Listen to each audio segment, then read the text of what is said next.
presidenta Dani Monteiro, muito importante tê-la aí presidindo os trabalhos da casa no dia de hoje. Então, muito satisfeita em ser presidida por Vossa Excelência aqui na Assembleia Legislativa nessa sessão.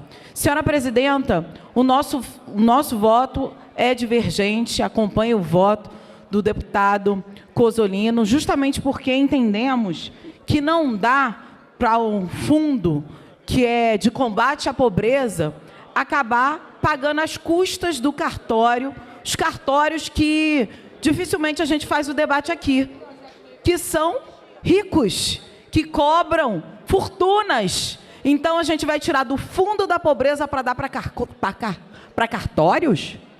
É uma questão. E aí é importante dizer que o problema central é porque a gente está aqui com um evidente desvio de função do Fundo de Combate à Pobreza. E, na prática, inverte-se uma lógica também de política pública. Ao invés de priorizar diretamente para quem precisa de moradia e garantir a remuneração necessária, inclusive, a gente tem aqui um dos setores mais rentáveis, né, que são os cartórios, podendo receber dinheiro do Fundo de Combate à Pobreza. Senhora presidenta, isso não é justiça social, é uma distorção de prioridade. Então, como eu já disse anteriormente, o governador não cumpre sequer um mínimo legal de investimento em habitação social, mas agora vem aqui propor direcionar recursos do Fundo de Pobreza para custear cartórios, sob o argumento de política habitacional. Ora, não tem besta aqui, senhora presidenta. Eu quero, por exemplo, que o governador invista os 25 milhões que deixou de aplicar na habitação. Isso é fazer política habitacional. Não é dar dinheiro para cartório do Fundo de Combate à Pobreza. É uma distorção da política pública.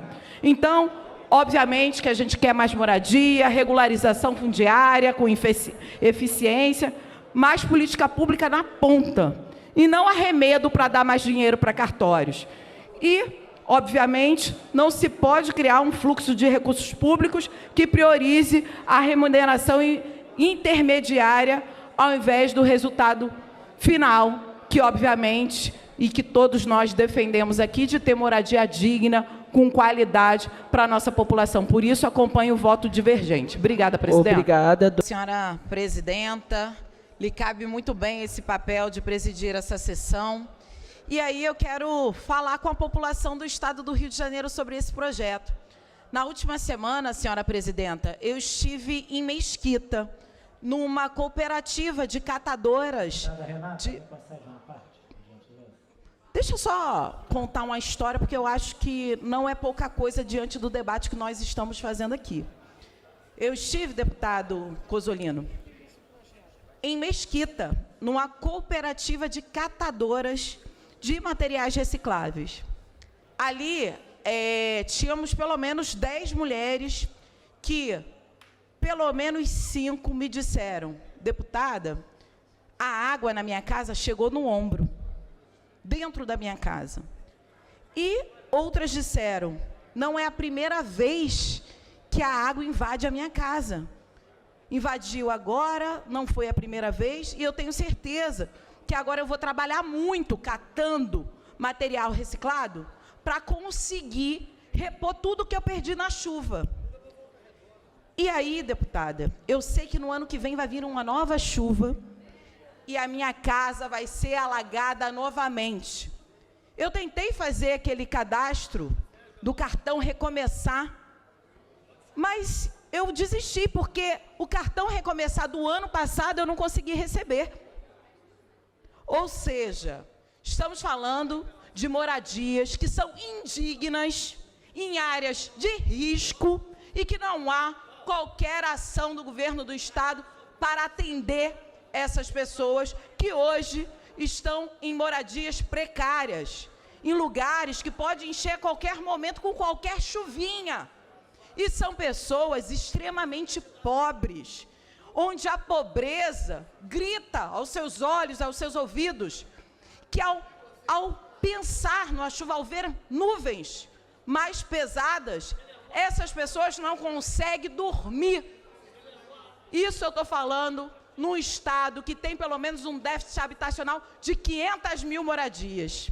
Isso eu estou falando daquilo que deveria ser uma ajuda emergencial do governador Cláudio Castro, que é o cartão Recomeçar, que não chegou a essas pessoas.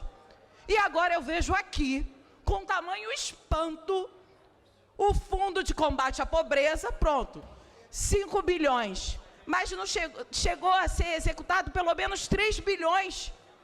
Os outros quase 2 bilhões que sobraram, não foi executado pelo governador Cláudio Castro, porque ele não quer combater a pobreza. Pelo contrário, esse projeto só referencia o que é o projeto de manutenção das desigualdades sociais no estado do Rio de Janeiro. Eu dou dinheiro para o cartório, que obviamente já tem a gratuidade colocada, então é uma inverdade quando diz aqui que não existe a gratuidade. Existe a gratuidade para quem precisa. Isso já está posto. O que está se prevendo aqui é pagar as custas cartoriais com dinheiro que deveria ser utilizado para enfrentar a extrema miséria e a pobreza. Isso é de uma covardia, para dizer o mínimo. Afinal de contas, quando eu chego em Mesquita e vejo essas mulheres na extrema pobreza, com casas que são completamente inabitáveis, porque ela sabe que vai encher de novo, porque não teve política pública de mitigação da crise climática. Não tem e não há interesse desse governo. Portanto, o que a gente está vendo aqui é a manutenção de privilégios para quem já os tem.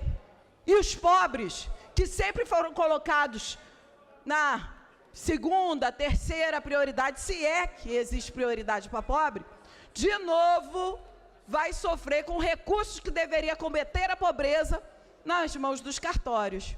Isso é um escandaloso, para dizer o mínimo, covarde, para dizer o mínimo. Concedo a parte do deputado Cozzolino. Deputada Renata, eu sei que nós temos as nossas divergências em relação ao governo, do qual eu sou base, defendo, enalteço as políticas sociais. Por exemplo, a secretária Rosângela Gomes tem feito um belíssimo trabalho no RJ Alimenta, né, que mata a fome de muitas pessoas, mas enfim.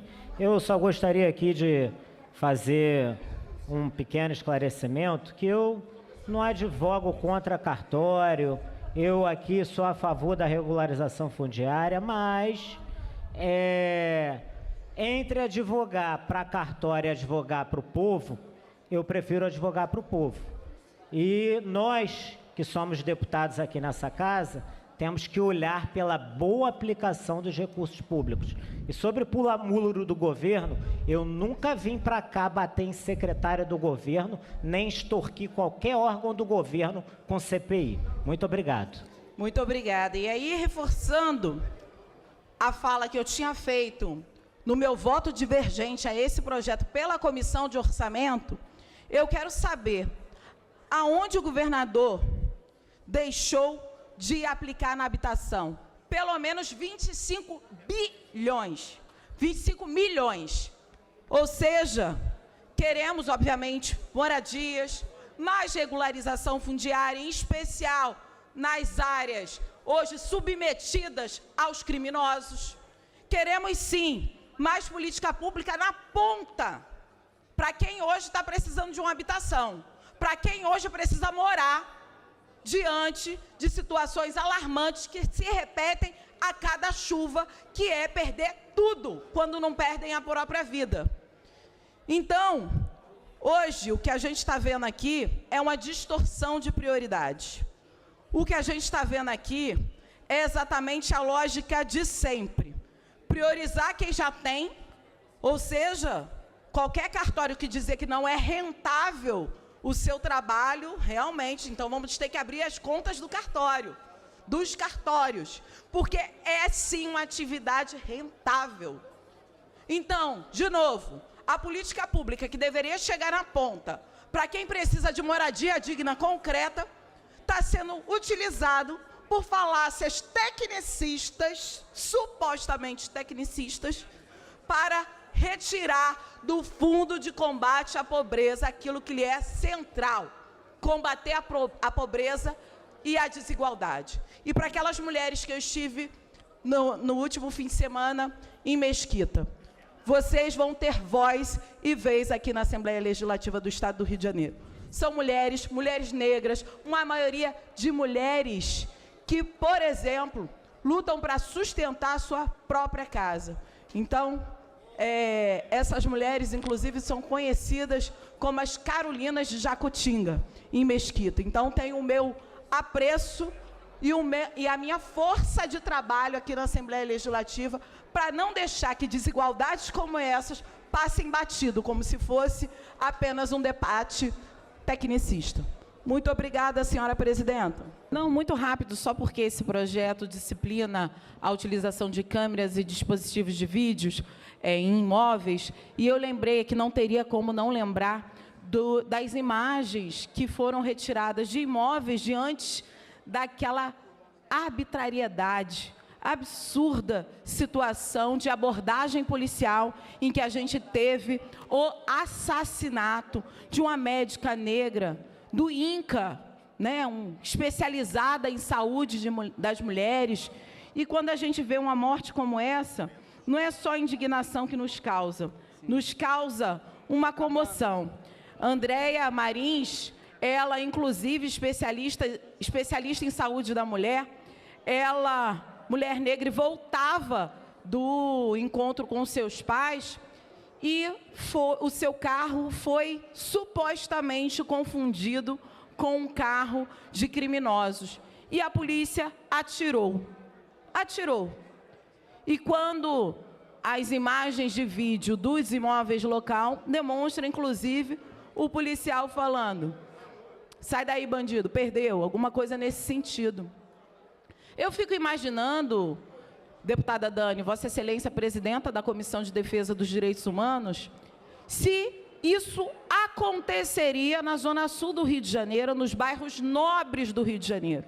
Uma abordagem desse tipo, matando uma médica branca. Vocês imaginam? O secretário de Segurança já teria sido exonerado. O secretário da Polícia Militar já teria sido exonerado.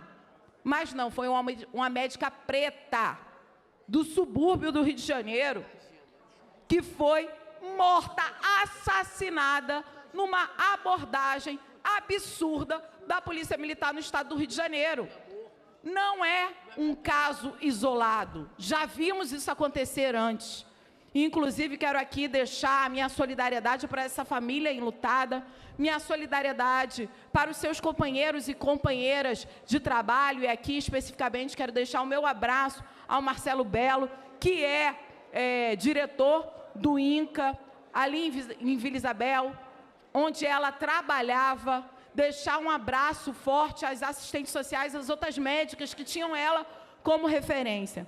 Inclusive, senhora presidenta, amanhã o hospital fará um simpósio sobre saúde das mulheres negras e a médica será homenageada. Então, eu gostaria de pedir, Vossa Excelência, se fosse possível, que a gente pudesse fazer 1 minuto de silêncio por mais essa morte absurda. Andréia Marins, toda a nossa solidariedade à sua família e aos seus amigos. Gostaria de solicitar 1 minuto de silêncio.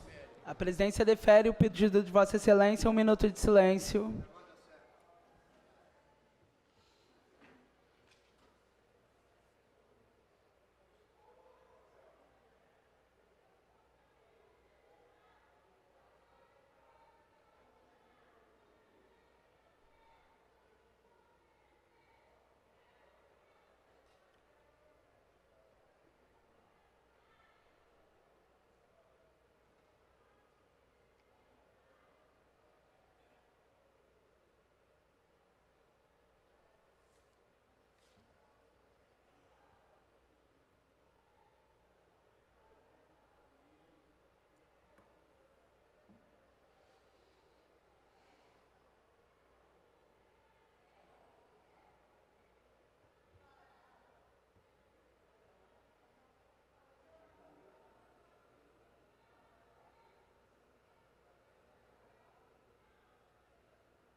Andréia Marins, presente, que os culpados sejam responsabilizados na forma da lei. Justiça. Obrigada, presidente.